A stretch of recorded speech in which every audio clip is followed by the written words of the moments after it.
오늘 밤 제가 이 가게를 그만둬야 할 것 같아요. 저는 올해 65이에요. 강남에 있는 초밥집에서 밥 짓는 일 하고 있습니다. 새벽 4시에 출근해서 쌀 씻고, 밥 짓고, 설거지하고 청소해요. 한 달에 120만 원 받습니다. 사장님은 최강호 셰프님이세요. 미쉐린 이스타 받으신 대단한 분이죠. 저한테는 말도 잘 안 거세요. 가끔 제대로 좀 해. 이런 말씀만 하십니다. 저는 그냥 참았어요. 이 나이에 일자리 구하기 힘들잖아요. 조용히 시키는 대로만 했습니다. 그런데 어제 로버트이라는 외국인 평론가가 온다고 주방이 난리가 났어요. 세계적으로 유명한 분이래요. 강호 셰프님도 엄청 긴장하셨죠. 그날 밤에 이상한 일이 벌어졌습니다. 지금 새벽 3시예요. 잠이 안 와서 이렇게 사연 보내요. 제가 뭘 잘못한 걸까요? 사연 들어가기 전에 구독, 좋아요, 알림 설정 부탁드립니다. 새벽 4시 알람이 울립니다. 저는 침대에서 일어나 옷을 갈아입었습니다. 남편은 아직 자고 있었어요. 살금살금 현관문을 열고 나왔습니다. 계단을 내려가는데 무릎이 시큰거렸습니다. 관절염이 또 시작됐나 봅니다. 지하철역까지 10분을 걸었어요. 새벽 공기가 차가웠습니다. 역에는 사람이 별로 없었어요. 청소하시는 분들, 대리운전 끝나고 돌아가시는 분들, 저 같은 새벽 출근자들 뿐이었습니다. 강남역에서 내려 다시 10분을 걸었습니다. 청에 제가 일하는 가게였습니다. 입구 옆에 미쉐린 이스타 마크가 붙어 있었어요. 처음 왔을 때는 그게 뭔지도 몰랐습니다. 뒷문 열쇠를 꺼내 문을 열었어요. 주방 불을 켰습니다. 형광등 불빛이 차갑게 주방을 비췄습니다. 스테인리스 조리대, 칼들이 걸린 벽, 커다란 냉장고가 보였어요. 제일 먼저 쌀을 꺼냈습니다. 20kg들이 쌀포대를 끌고 와서 대야에 부었어요. 찬물에 쌀을 씻기 시작했습니다. 첫 번째 물은 빨리 버려야 합니다. 쌀겨 냄새가 배니까요. 두 번째, 세 번째, 네 번째. 물이 맑아질 때까지 씻었습니다. 손이 시렸어요. 찬물에 담근 손가락이 빨개졌습니다. 예전에는 이 정도 찬물쯤이야 아무렇지도 않았는데요. 이제는 나이가 들었나 봅니다. 쌀을 솥에 옮기고 물을 맞췄습니다. 손등으로 재는 방법, 젊었을 때 배웠던 그대로였어요. 밥솥 스위치를 올렸습니다. 다음은 청소였습니다. 홀 바닥을 쓸고 닦았어요. 테이블을 하나하나 닦고 의자를 정리했습니다. 화장실 청소도 제 몫이었어요. 변기를 닦고 바닥을 닦고 거울을 닦았습니다. 아침 7시쯤 되니 다른 직원들이 출근했습니다. 선미 씨, 오늘 밥은 괜찮겠죠? 주방장이신 최강호 셰프님이었습니다. 하얀 요리복을 입고 계셨어요. 키가 크고 얼굴이 잘생기셨습니다. 텔레비전에도 나오신 적 있다고 들었어요. 예, 걱정 마세요. 걱정 말라고요? 지난주에 밥이 얼마나 질었는지 아세요? 강호 셰프님은 인상을 찌푸렸습니다. 죄송합니다. 죄송하다고 다해요? 여기가 동네 분식집인 줄 아세요? 미쉐린 이스타 레스토랑이라고요. 다시는 그런 일 없도록 하겠습니다. 강호 셰프님은 대꾸도 안 하고 주방 안쪽으로 들어가셨어요. 저는 다시 설거지를 시작했습니다. 어젯밤에 씻지 못한 그릇들이 쌓여 있었어요. 접시, 대접, 국자, 도마. 하나하나 닦아서 정리했습니다. 10시쯤 되니 제자분들이 출근했어요. 도윤 씨라고 25살 젊은 친구였습니다. 강호 셰프님 밑에서 배우고 있다고 했어요. 할머니, 오늘 생강 좀 써셨어요? 도윤 씨가 냉장고를 뒤적이며 물었습니다. 아직 안 썼는데요. 그럼 어디 갔어요? 어제 분명히 있었는데. 글쎄요, 저는 모르겠어요. 에이, 할머니가 또 어디 치웠나 보네. 찾아봐야겠다. 도윤 씨는 짜증 섞인 목소리로 중얼거렸어요. 저는 아무 말 하지 않았습니다. 점심 장사가 시작됐습니다. 저는 주방 구석에서 밥을 푸고 그릇을 나르고 설거지를 했어요. 손님들 목소리가 들렸습니다. 웃고 떠드는 소리, 사진 찍는 소리. 여기 진짜 맛있네. 역시 미쉐리는 다르긴 해. 셰프님 완전 잘생기셨어. 저는 묵묵히 제 일을 했습니다. 설거지통에 손을 담그고 거품을 내고 그릇을 닦았어요. 손이 쭈글쭈글해졌습니다. 점심 장사가 끝나고 오후 2시쯤 됐어요. 잠깐 쉬는 시간이었습니다.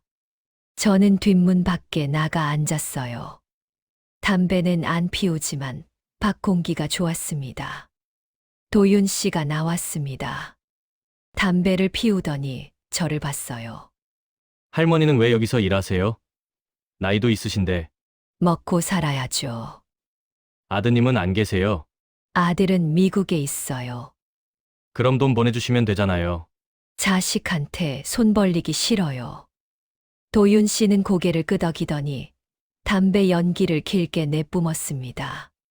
그래도 여기는 힘들지 않으세요? 셰프님이 좀 까다로우시잖아요. 괜찮아요. 일이 원래 다 그런 거죠. 대단하시네요. 할머니, 도윤 씨는 담배를 끄고 들어갔어요. 저는 하늘을 봤습니다. 구름 한 점 없이 맑았어요. 예전에는 이런 날씨가 좋았는데, 이제는 그냥 그렇습니다. 나이를 먹으니 좋은 것도 싫은 것도 다 무뎌지는 것 같았어요. 저녁 장사 준비가 시작됐습니다. 강호 셰프님이 직원들을 모았어요. 오늘 저녁에 로버트 일하는 분이 오십니다. 세계적인 미식 평론가세요. 알아들으셨죠? 모두 긴장한 표정이었습니다. 실수 없도록 하세요. 특히 밥. 이번에 또 문제 생기면 가만 안 둘 겁니다. 강호 셰프님이 저를 쳐다봤어요. 저는 고개를 숙였습니다. 저녁 6시 손님들이 들어오기 시작했습니다. 예약 손님들이었어요. 콜이 금방 찼습니다. 7시쯤 외국인 손님 한 분이 들어오셨어요. 머리가 하얗게 센 분이었습니다. 옷차림이 단정했어요. 로버트, 이 선생님 오셨습니다. 홀 직원이 주방에 알렸습니다. 주방 공기가 얼어붙었어요. 강호 셰프님의 표정이 굳었습니다. 다른 직원들도 긴장한 얼굴이었어요. 저는 주방 구석에서 그 모습을 지켜봤습니다. 왠지 오늘 밤 뭔가 일어날 것 같은 느낌이 들었어요. 그날 밤 로버트, 이 선생님께 나간 음식이 돌아왔습니다. 이 밥, 다시 지어. 강호 셰프님의 목소리가 차갑게 떨어졌어요. 저는 밥그릇을 받아들었습니다. 멀쩡해 보였어요. 찰기도 적당했고 윤기도 났습니다. 뭐가 문제인지 모르겠는데요. 모르겠다고요? 밥알이 불었어요. 온도도 안 맞고. 당장 다시 지으라고요. 지금 다시 지으면 30분은 걸리는데요. 그래서요? 그게 내 알바예요? 강호 셰프님은 돌아서 버렸어요. 다른 직원들이 저를 쳐다봤습니다. 동정하는 눈빛도 있었고 귀찮다는 표정도 있었어요. 저는 쌀을 다시 씻기 시작했습니다. 찬물에 손을 담그니 손가락이 저렸어요. 하지만 참았습니다. 천천히 정성스럽게 씻었어요. 홀에서 소곤거리는 소리가 들렸습니다. 저분이 뭐라고 하셨대. 밥이 별로라고 하셨나 봐. 에이, 진짜. 저는 밥을 지으며 로버트, 이 선생님을 생각했어요. 무슨 생각으로 밥을 드셨을까? 정말 맛이 없었을까? 아니면 다른 이유가 있었을까? 30분 뒤 새로 지은 밥을 강호 셰프님께 드렸습니다. 셰프님은 밥을 한 숟갈 뜨더니 입에 넣었어요. 씹고 맛보고 삼켰습니다. 이번엔 그나마 낫네요. 가져가세요. 저는 밥을 홀로 가져갔어요. 로버트, 이 선생님께 드렸습니다. 선생님은 밥을 한 입 드시더니 고개를 끄덕였어요. 아무 말씀도 없으셨습니다. 장사가 끝나고 밤 11시가 됐습니다. 직원들이 하나둘 퇴근했어요. 저는 주방 청소를 하고 있었습니다. 설거지통에 쌓인 그릇들을 닦고 있었어요. 강호 셰프님이 들어오셨습니다. 선미 씨, 예, 오늘 밥 때문에 망신당할 뻔했어요. 죄송합니다. 죄송하다고 다가 아니에요. 여기가 어디라고 그렇게 대충대충 해요? 대충 한 게 아닌데요. 제가 처음으로 반박했습니다. 강호 셰프님의 눈빛이 차갑게 변했어요. 뭐라고요? 저는 매번 정성껏 지었어요. 쌀도 여러 번 씻고 물 온도도 맞추고 불 조절도 신경 썼어요. 그래서 그게 실력이에요? 정성만 있으면 다예요? 실력이 없다는 건 아니지만 됐어요. 내일부터 출근 안 하셔도 돼요. 저는 숨이 멎는 것 같았어요. 셰프님, 제가 잘못했습니다. 한 번만 더 기회를.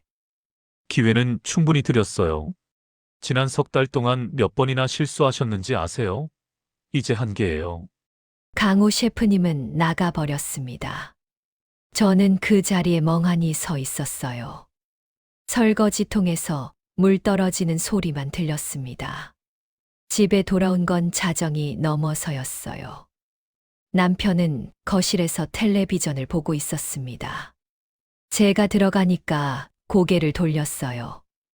왜 이렇게 늦었어? 일이 좀 많았어요. 밥은 먹었어? 예. 거짓말이었습니다. 저녁을 못 먹었어요. 배가 고팠지만 먹고 싶지 않았습니다. 침실로 들어가 누웠습니다. 천장을 바라봤어요. 형광등 자국이 누렇게 남아 있었습니다. 남편이 들어와 옆에 누웠어요. 무슨 일 있어? 아니에요. 거짓말. 표정 보면 알아. 일 그만두게 됐어요.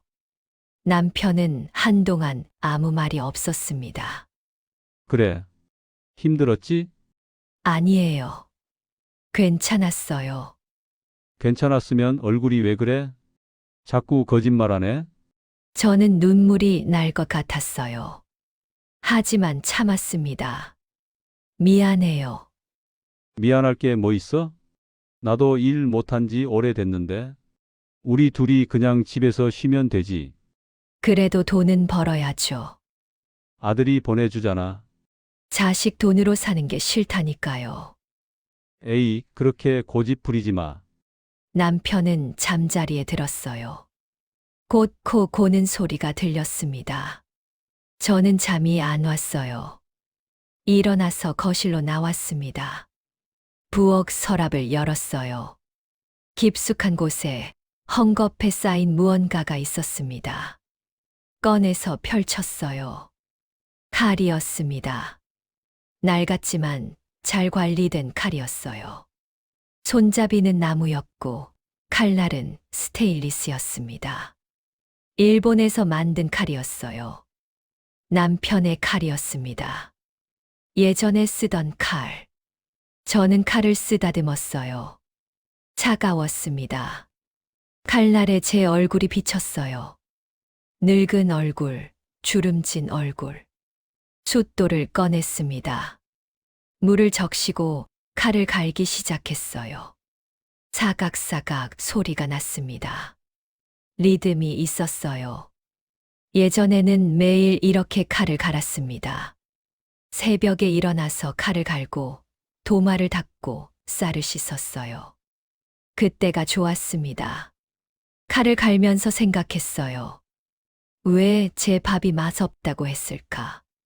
정말 맛이 없었을까? 쌀을 잘못 골랐을까? 물을 잘못 맞췄을까? 불 조절을 잘못했을까? 아니면 제가 늙어서 감각이 무뎌진 걸까? 칼날이 날카로워졌어요. 손가락으로 살짝 만져봤습니다. 베일 것 같았어요. 시계를 봤습니다. 새벽 2시였어요. 저는 칼을 다시 헝겊에 싸서 서랍에 넣었습니다. 부엌 불을 끄고 침실로 돌아갔어요. 누웠지만 잠이 안 왔습니다. 눈을 감고 있었어요. 강호 셰프님의 차가운 목소리가 계속 들렸습니다. 정성만 있으면 다예요? 저는 이불을 머리까지 덮었어요. 어둠 속에서 숨을 쉬었습니다. 내일부터 뭘 해야 하나? 다른 일자리를 찾아야 하나? 이 나이에 또 어디 가서 일할 수 있을까? 아침이 밝았습니다. 저는 일어나서 아침을 준비했어요. 밥을 짓고 된장찌개를 끓였습니다. 남편이 일어나 밥상 앞에 앉았어요. 맛있겠다. 많이 드세요. 너는 안 먹어? 조금 이따 먹을게요. 남편은 밥을 뜨더니 입에 넣었어요. 천천히 씹었습니다. 이상한데? 왜요? 오늘 밥이 엄청 맛있어. 평소랑 다르게. 그래요? 응. 뭔가 다른 쌀 썼어? 아니요. 같은 쌀인데요. 그럼 뭐가 달라진 거야? 진짜 맛있다. 저는 남편을 바라봤어요. 밥을 먹는 남편의 얼굴이 행복해 보였습니다. 그 순간 깨달았어요. 밥이 문제가 아니었구나. 밥을 짓는 사람의 마음이 문제였구나. 저는 식탁에 앉아 밥을 떴습니다. 한 숟갈 입에 넣었어요. 고소했습니다. 단맛이 돌았어요. 쌀알이 살아있었습니다. 이게 제 밥이었구나. 핸드폰이 울렸습니다. 모르는 번호였어요. 받았습니다. 여보세요? 선미 씨, 저 도윤이에요. 제자 도윤 씨였습니다. 아, 도윤 씨. 무슨 일이에요? 할머니, 오늘 가게에 이상한 일이 있었어요. 무슨 일인데요? 그 로버트 이 선생님이요. 오늘 아침에 다시 오셨대요. 제 심장이 빨리 뛰었습니다. 그래서요? 할머니가 지은 밥을 다시 먹고 싶다고 하셨대요.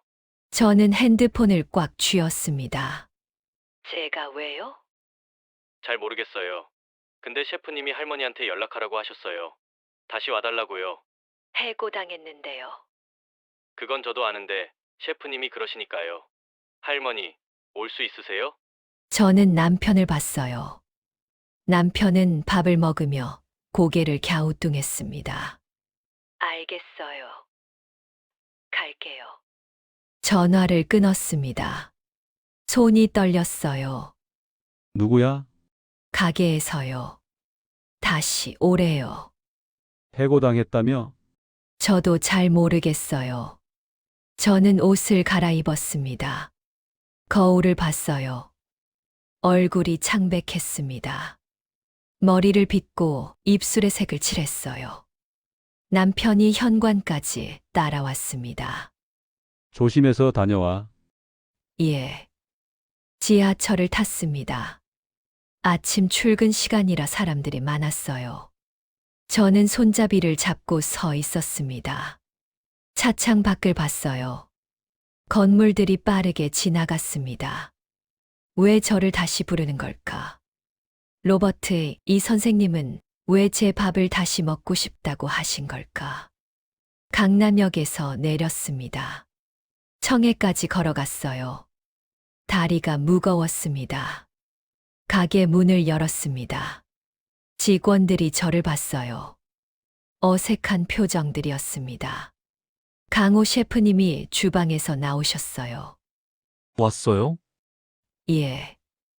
로버트 이 선생님이 선미 씨를 찾으세요. 왜 그러시는지 모르겠는데요. 저도 모르겠어요. 일단 들어가 보세요. 저는 홀로 들어갔습니다. 로버트 이 선생님이 창가 자리에 앉아 계셨어요.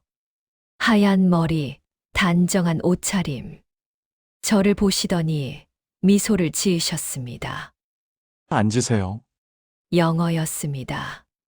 저는 영어를 잘 못했어요. 하지만 앉으라는 건 알아들었습니다. 제가 왜 부르셨는지 아세요? 선생님이 천천히 한국말로 물으셨어요. 발음이 어눌했지만 알아들을 수 있었습니다. 모르겠습니다. 당신이 지은 밥, 특별했어요. 특별할 게 없는데요. 아니에요. 아주 특별했어요. 선생님은 가방에서 수첩을 꺼내셨어요. 펼치더니 무언가를 보여주셨습니다. 사진이었어요. 낡은 사진이었습니다. 흑백 사진. 한 여자가 칼을 들고 생선을 손질하고 있었어요. 젊은 여자였습니다. 제 심장이 쿵쿵 뛰었습니다. 이 사진 아세요? 저는 대답할 수 없었어요. 입술이 바짝 말랐습니다. 1985년 도쿄 스키야바시 지로 근처 작은 가게. 여기서 찍은 사진이에요. 선생님의 목소리가 조용했습니다. 당신이죠? 저는 고개를 끄덕일 수도 흔들 수도 없었어요. 그냥 사진을 바라봤습니다. 사진 속 여자는 25살쯤 돼 보였어요. 머리를 짧게 자르고 하얀 앞치마를 두르고 칼을 쥐고 있었습니다. 눈빛이 살아 있었어요. 저였습니다. 40년 전의 저. 당신 밥 먹자마자 알았어요. 이 손맛. 못 잊어요. 잘못 보신 거예요. 아니에요. 틀림없어요. 선생님은 사진을 다시 수첩에 넣으셨어요. 그때 당신이 만든 오니기리. 지금도 기억해요. 세상에서 제일 맛있었어요. 저는 아무 말도 할 수 없었습니다. 왜 여기서 밥만 지어요? 왜 칼을 안 잡아요? 이제 늙었어요. 늙어서요? 손도 안 떨리고 감각도 무뎌졌어요. 어제 밥 먹고 알았어요. 당신 감각 살아있어요. 저는 고개를 저었습니다. 아니에요. 이제 안 돼요. 왜요? 40년 동안 칼을 안 잡았어요. 잊어버렸어요. 밥은 안 잊어버렸잖아요. 저는 대답하지 못했어요. 선생님은 일어나셨습니다. 생각해보세요. 당신 실력 버리기 아까워요. 선생님은 가게를 나가셨어요. 저는 그 자리에 멍하니 앉아 있었습니다. 창밖을 봤어요. 사람들이 지나다녔습니다. 차들이 달렸어요. 세상은 그대로였습니다. 강호 셰프님이 다가왔습니다. 무슨 얘기 하셨어요? 그냥요. 그냥은 무슨? 로버트 이 선생님이 당신한테 뭐라고 하셨냐고요? 개인적인 얘기였어요.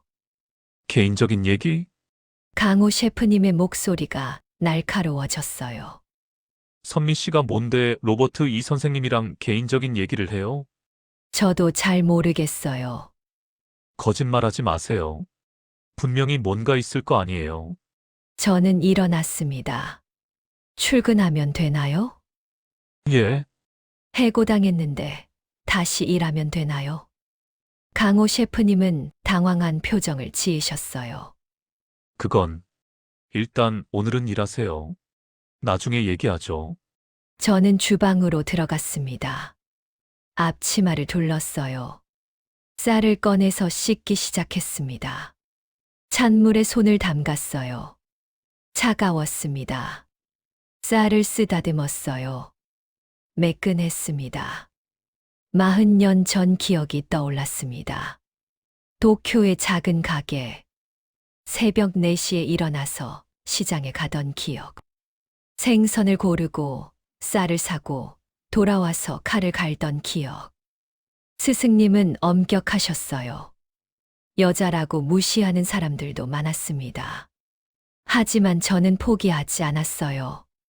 칼을 갈고 밥을 짓고 생선을 손질했습니다. 3년 뒤 스승님이 말씀하셨어요. 선미, 너는 이제 다 배웠다. 아직 부족한데요. 아니다. 네 손에 마음이 담겼다. 이제 네 가게를 차려라.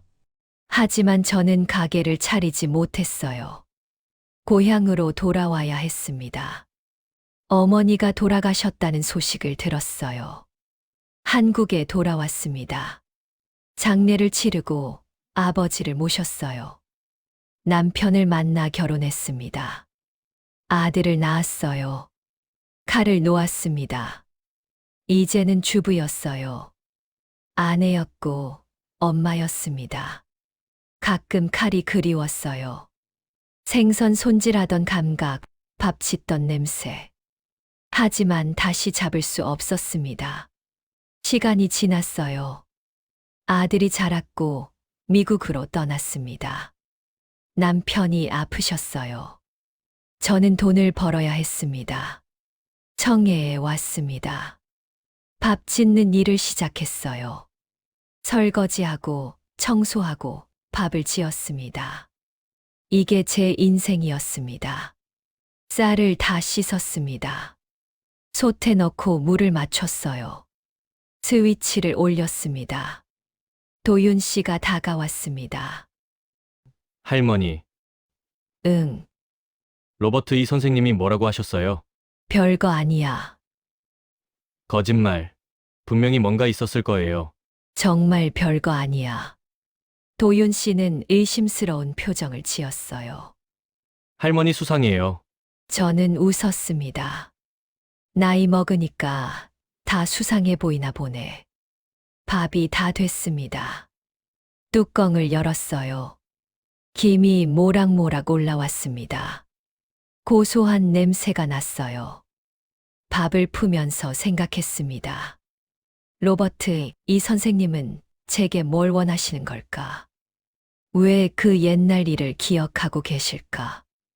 왜 저를 찾으신 걸까? 그리고 저는 정말 다 잊어버린 걸까? 그날 저녁 집에 돌아왔습니다. 남편이 거실에 있었어요. 저를 보더니 물었습니다. 어땠어? 그냥 일했어요. 해고 안 당했어? 다시 일하래요. 다행이네. 저는 부엌으로 갔습니다. 서랍을 열었어요. 헝겊에 쌓인 칼이 있었습니다. 꺼내서 펼쳤어요. 어젯밤 갈아둔 칼이었습니다. 칼날이 빛났어요. 손잡이를 쥐었습니다. 익숙했어요. 마치 어제 잡았던 것처럼. 40년 만이었습니다. 칼을 쥔 제 손을 봤어요. 주름진 손, 핏줄이 튀어나온 손. 하지만 떨리지 않았습니다. 이상했어요. 왜 안 떨릴까? 왜 이렇게 익숙할까? 칼을 다시 헝겊에 쌌습니다. 서랍에 넣으려다가 멈췄어요. 내일 이걸 가져가 볼까? 아니야. 왜 가져가? 쓸 일도 없는데. 하지만 손이 움직였어요.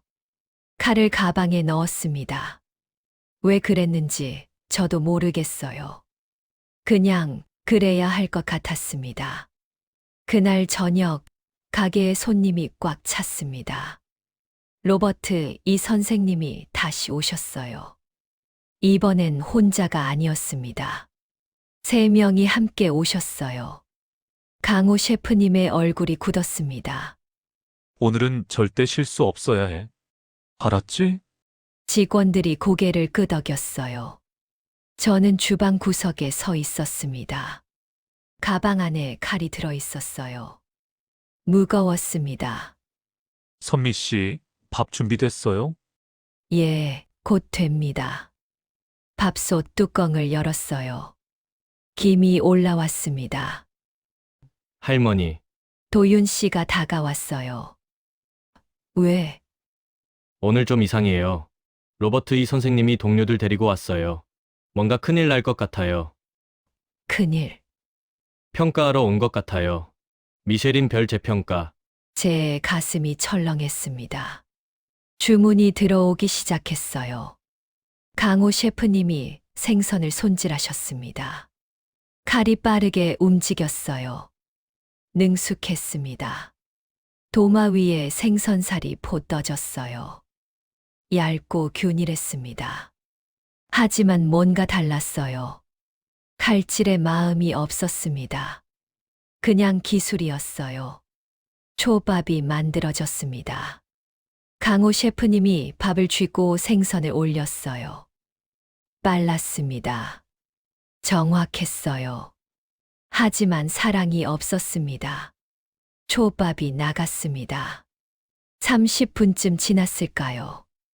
홀 직원이 황급히 들어왔어요. 셰프님, 로버트, 이 선생님이 주방장님을 찾으세요. 강호 셰프님의 얼굴이 하얘졌습니다. 지금요? 예, 지금 당장요. 셰프님은 앞치마를 고쳐 매고 홀로 나가셨어요. 저는 주방 문틈으로 봤습니다. 로버트, 이 선생님이 강호 셰프님과 얘기하고 계셨어요. 표정이 심각했습니다. 셰프님이 고개를 숙였어요. 다시 말씀하셨습니다. 또 고개를 숙였어요. 선생님이 고개를 저으셨습니다.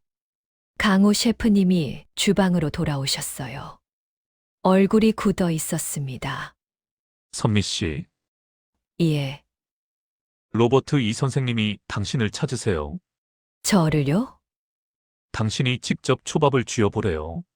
주방이 조용해졌습니다. 무슨 소리예요? 도윤 씨가 물었어요. 나도 몰라. 선미 씨한테 초밥을 만들어 보라고 하셨어. 할머니가요? 밥 짓는 할머니가. 됐어, 조용히 해. 강호 셰프님이 저를 봤어요. 할 수 있어요? 저는 대답할 수 없었습니다. 못하시면 거절하세요. 내가 다시 가서. 하겠습니다. 제 입에서 말이 나왔어요. 예, 제가 하겠습니다. 저는 가방을 열었어요. 헝겊에 싼 칼을 꺼냈습니다. 그게 뭐예요? 제 칼입니다. 헝겊을 풀었어요. 칼이 드러났습니다. 낡았지만 날카로웠어요. 도윤 씨가 눈을 크게 떴습니다. 할머니, 그거. 잠깐만 기다리세요. 저는 조리대 앞에 섰습니다. 칼을 쥐었어요. 손이 떨릴 줄 알았어요. 하지만 떨리지 않았습니다. 40년이 사라졌습니다. 제 손이 기억하고 있었어요. 냉장고에서 광어를 꺼냈습니다. 도마 위에 올렸어요. 칼을 댔습니다. 첫 칼이 들어갔어요. 슥 소리가 났습니다. 생선살이 떨어졌어요. 얇았습니다. 빛이 비쳤어요. 두 번째 칼, 세 번째 칼. 리듬이 있었어요. 칼과 도마가 노래를 불렀습니다. 주방이 조용했어요. 모두 저를 보고 있었습니다. 칼질이 끝났습니다. 8점의 생선살이 도마 위에 놓였어요. 완벽했습니다. 밥을 떴어요. 따뜻했습니다. 손바닥에 올렸어요. 쥐기 시작했습니다. 엄지와 검지로 밥을 모았어요. 힘을 주고 빼고 다시 주고 밥알이 하나로 뭉쳤습니다. 하지만 눌리지 않았어요. 살아 있었습니다. 생선을 올렸어요. 칼로 와사비를 발랐습니다. 손가락으로 모양을 잡았어요. 완성됐습니다. 8점의 초밥이 접시 위에 놓였어요.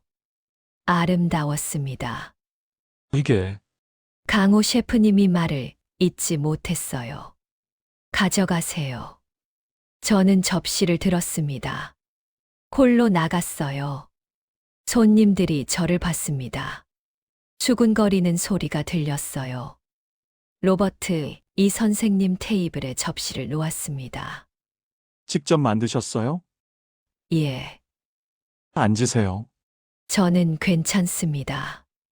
앉으세요. 저는 앉았습니다. 선생님이 초밥을 하나 집으셨어요.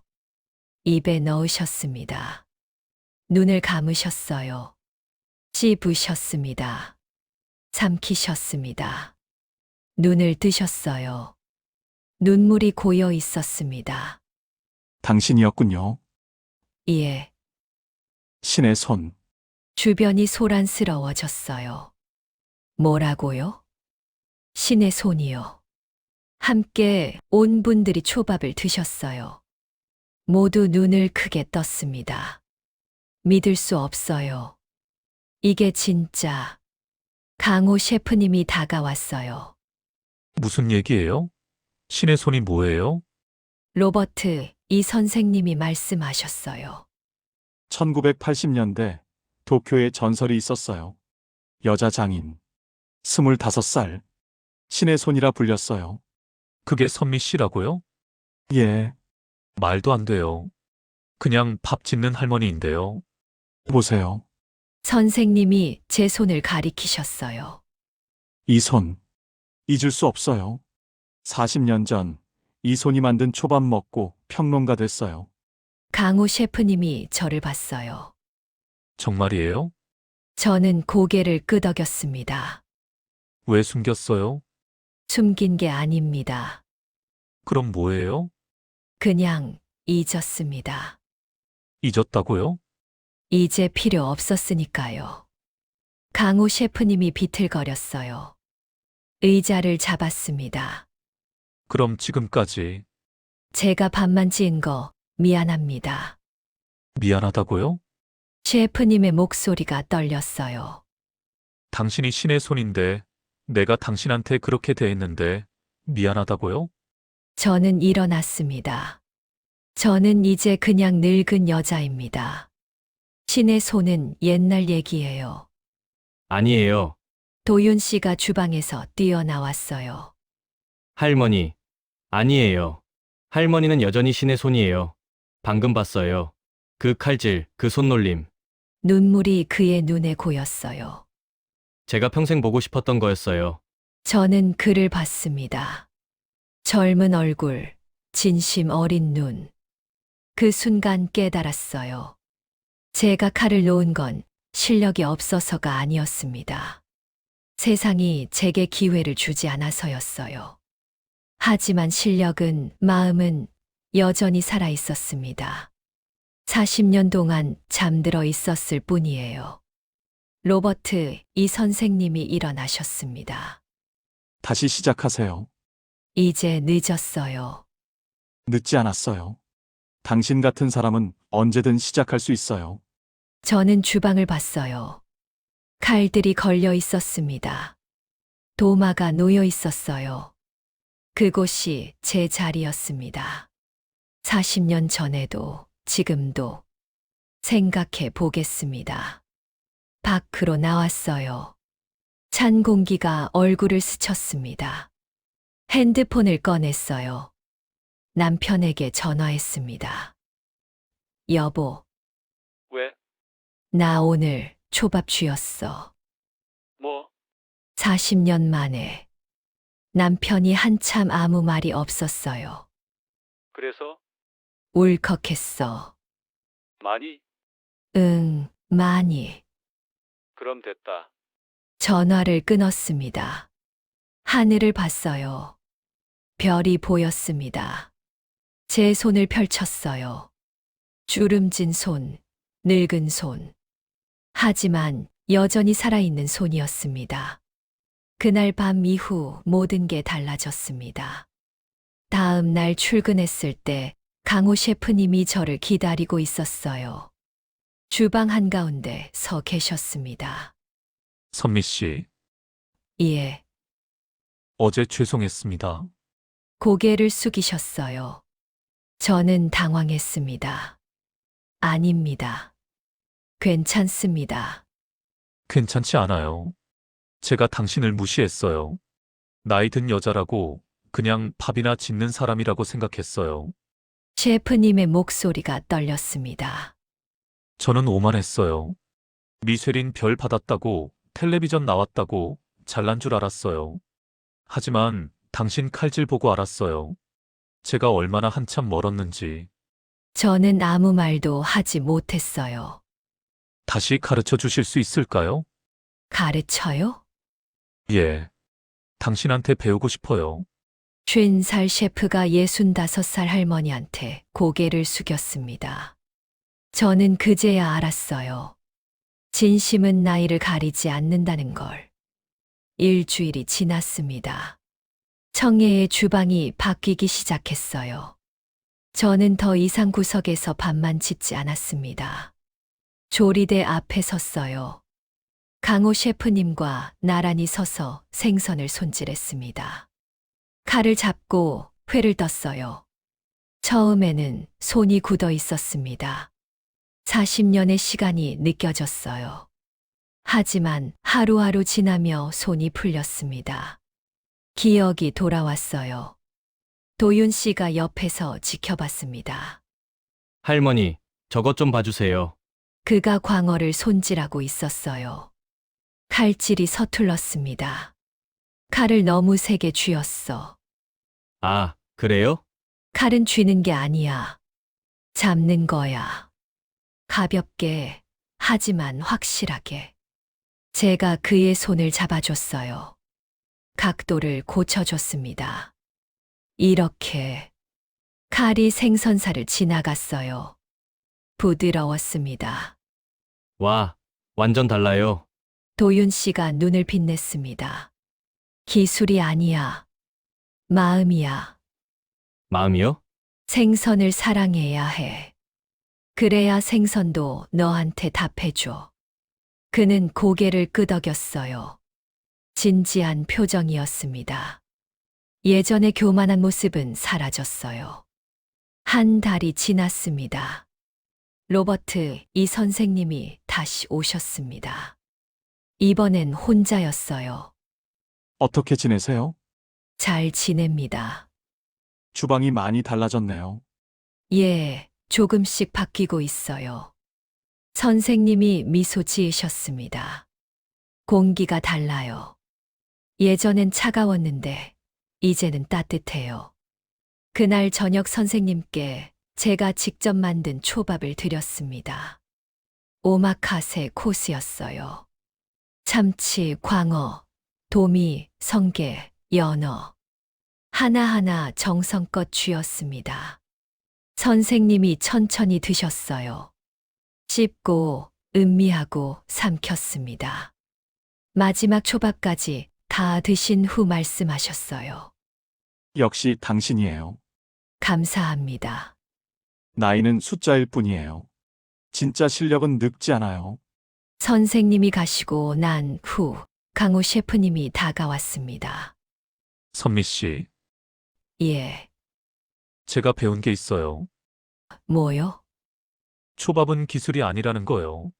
저는 글을 봤어요. 초밥은 마음이에요. 쌀 한 알 한 알에 정성을 담고 생선 한 점 한 점에 사랑을 담아야 해요. 그게 진짜 장인이에요. 셰프님의 눈이 반짝였습니다. 당신한테 배웠어요. 저는 미소 지었습니다. 아니에요. 원래 알고 있었던 거예요.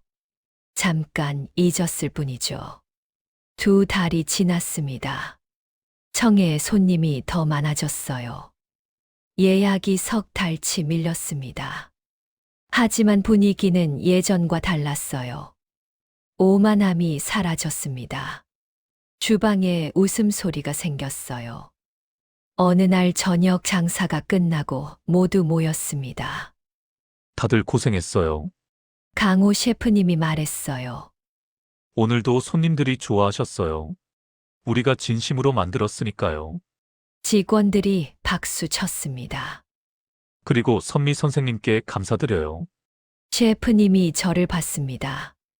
선생님이 오시고 나서 이 가게가 진짜 레스토랑이 됐어요. 별이 중요한 게 아니라 손님의 미소가 중요하다는 걸 배웠어요. 모두 고개를 끄덕였어요. 저는 부끄러웠습니다. 저는 그냥 제 할 일을 했을 뿐이에요. 아니에요. 선생님은 우리한테 길을 보여주셨어요. 도윤 씨가 말했습니다. 저는 예전에 교만했어요. 젊다고 기술이 있다고 잘난 줄 알았어요. 하지만 할머니 보고 배웠어요. 진짜 장인은 나이도 성별도 상관없다는 거요. 그의 눈에 눈물이 맺혔습니다. 저도 눈물이 났어요. 참으려 했지만 흘렀습니다. 그날 밤 집에 돌아왔습니다. 남편이 거실에서 텔레비전을 보고 있었어요. 왔어? 응, 피곤하겠다. 밥 먹었어? 아직. 내가 라면 끓일까? 아니, 내가 할게. 부엌으로 갔습니다. 냉장고를 열었어요. 남은 밥이 있었습니다. 밥을 덜어 그릇에 담았어요. 김치를 꺼내고 계란을 풀었습니다. 프라이팬을 달궜어요. 기름을 두르고 계란을 부었습니다. 지글지글 소리가 났어요. 밥을 볶기 시작했습니다. 주걱으로 밥을 부수고 섞고 볶았어요. 김치를 넣었습니다. 빨간 국물이 밥에 스며들었어요. 계란을 올렸습니다. 완성됐습니다. 두 그릇을 들고 거실로 나왔어요. 남편에게 하나를 줬습니다. 고마워. 우리는 나란히 앉아 밥을 먹었어요. 텔레비전에서 뉴스가 나왔습니다. 세상 돌아가는 얘기들. 하지만 저는 그냥 밥을 먹었어요. 남편과 함께. 이게 행복이구나 생각했습니다. 화려한 레스토랑도 좋지만 집에서 먹는 김치볶음밥도 좋았어요. 중요한 건 누구랑 먹느냐였습니다. 맛있어. 남편이 말했어요. 그래. 응. 당신이 만든 건 다 맛있어. 저는 웃었습니다. 다음 날 새벽 알람이 울렸습니다. 일어나서 옷을 갈아입었어요. 남편은 아직 자고 있었습니다. 조용히 집을 나왔습니다. 계단을 내려가는데 무릎이 시큰거렸어요. 하지만 괜찮았습니다. 지하철역까지 걸었습니다. 새벽 공기가 차갑고 상쾌했어요. 강남역에서 내렸습니다. 청해까지 걸어갔어요. 뒷문을 열고 들어갔습니다. 주방 불을 켰어요. 형광등 불빛이 조리대를 비췄습니다. 칼들이 걸려 있었어요. 제 자리가 있었습니다. 쌀을 꺼냈습니다. 찬물에 씻기 시작했어요. 손이 시렸습니다. 하지만 행복했어요. 이게 제 일이었습니다. 40년 전에도 지금도 쌀을 씻으며 생각했습니다. 인생은 참 이상해요. 돌고 돌아 결국 제자리로 돌아오는 것 같습니다. 저는 칼을 놓았다가 다시 잡았어요. 밥을 짓다가 초밥을 쥐게 됐습니다. 늦은 게 아니었어요. 때가 된 거였습니다. 쌀을 솥에 담고 물을 맞췄습니다. 스위치를 올렸어요. 밥이 지어지는 소리가 들렸습니다. 보글보글 따뜻한 소리. 창밖이 밝아오기 시작했습니다. 새벽이 지나가고 아침이 왔어요. 새로운 하루였습니다. 저는 앞치마를 둘렀습니다. 칼을 꺼내 갈기 시작했어요. 사각사각 리듬이 있었습니다. 누군가 문을 열고 들어왔어요. 도윤 씨였습니다. 할머니, 또 제일 먼저 오셨네요. 일찍 일어나는 게 습관이야. 저도 배우고 싶어요. 할머니처럼 아침마다 칼 가는 거. 그래, 같이 하자. 그가 옆에 섰습니다. 칼을 꺼내 갈기 시작했어요. 사각사각 두 개의 소리가 어우러졌습니다. 젊음과 나이가 함께 칼을 갈았어요. 스승과 제자가 아침을 준비했습니다. 해가 떠올랐습니다. 청예의 하루가 시작됐습니다. 저는 칼을 내려놓고 창밖을 봤어요. 사람들이 지나다녔습니다. 출근하는 사람들, 등교하는 학생들. 모두 각자의 삶을 살고 있었어요. 저도 제 삶을 살고 있었습니다. 65의 삶. 늦지 않은 삶. 진심은 언젠가 드러난다고 했습니다. 40년이 걸렸지만 결국 드러났어요. 이제는 숨기지 않겠습니다. 제 손을, 제 마음을. 밥이 다 됐습니다. 뚜껑을 열었어요. 김이 모락모락 올라왔습니다. 하얗고 따뜻했어요. 오늘도 좋은 하루가 될 것 같았습니다. 밥 한 공기, 초밥 한 점. 그 안에 담긴 진심으로 누군가를 행복하게 만들 수 있다면 그것만으로 충분했습니다. 저는 미소 지으며 밥을 푸기 시작했습니다.